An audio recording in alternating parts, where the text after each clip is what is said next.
said, here's what I can do to help and here's what I'm going to do. When he says, I'll do whatever I can to help, that is diplomatic code for saying, I'm not going to get involved in any of this. This is your mess. You fix it. There's a very interesting language being used by Xi Jinping. And since he does not speak in the way that Donald Trump does, it takes a little more careful analysis. He said a couple of things around that Taiwan quote, that the section that you quoted earlier at the top, which were very interesting. First, he said that Taiwan was the most important issue in relations between the two countries. Yeah. That's historically not been true. The most important issue in relations between these two countries is trade. Has always been, forever and ever. Taiwan is an important issue, but he's setting down a new marker here. He's saying that's the most important issue. And then he uses, this is very important language. He says if this issue is mishandled, it could lead to clashes and conflict. Coming from Xi Jinping, that is very, very tough language. He's never going to say it could lead to war.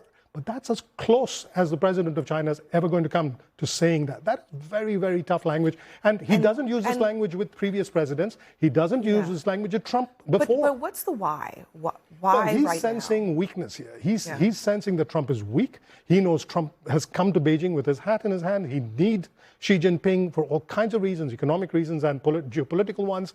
He is now establishing that I am the big dog in this room, and I am putting down these markers. I am setting... In 2023, when Xi pulled Biden, when Premier Xi pulled Biden aside at the APEC summit in San Francisco and told President Biden bluntly, I'm going to take over Taiwan, preferably peacefully, or if not militarily, how is he not being the big dog then? And what did Joe Biden do to counter that? In fact, I read the readouts of what Biden did afterwards, and he said, well, we hope there's peace. There's a huge difference. If you spend a career paying close attention to diplomacy, there's a huge difference between taking somebody out on a corner and having a private conversation and then leaking it to the public and doing this at home to your invited guest. If you pay attention to Chinese culture, this matters when you have a guest in your home, and it's the president of the United States. There's some language you use and there's some language you don't use. Yeah. Taiwan has been a matter of friction between China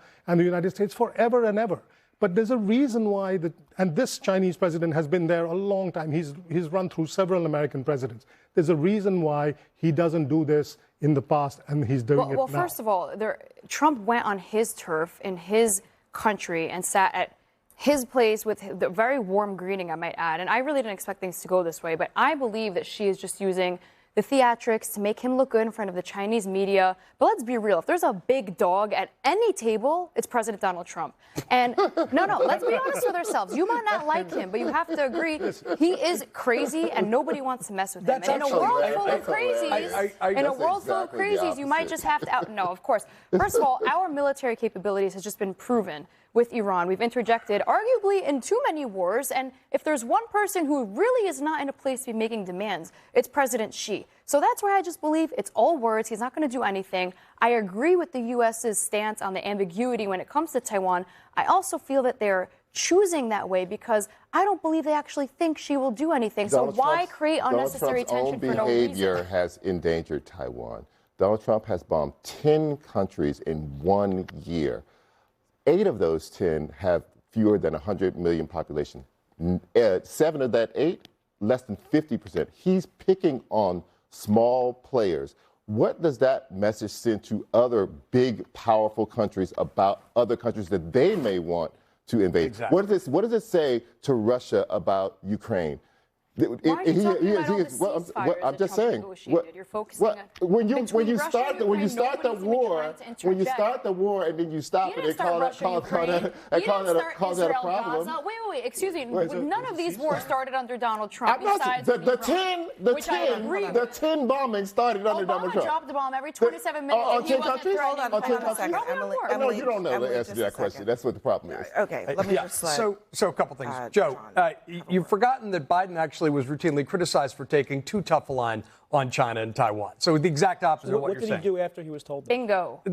Oh my God, you're totally missing the point. The point is that Donald Trump has tell me. Joe. He said Biden no. said don't. No. That's what he did. Read the readout of what he said after he was told, I'm going to take over Taiwan. Go to Google it at home. You're just wrong about I pulled it up. I'll read it for you. Okay, well, then you should read a little deeper. Second thing, Trump has done a consistent yellow light on Taiwan since he flip-flopped on TikTok after getting a huge campaign donation to the 2024 campaign, which he believes helped him win election.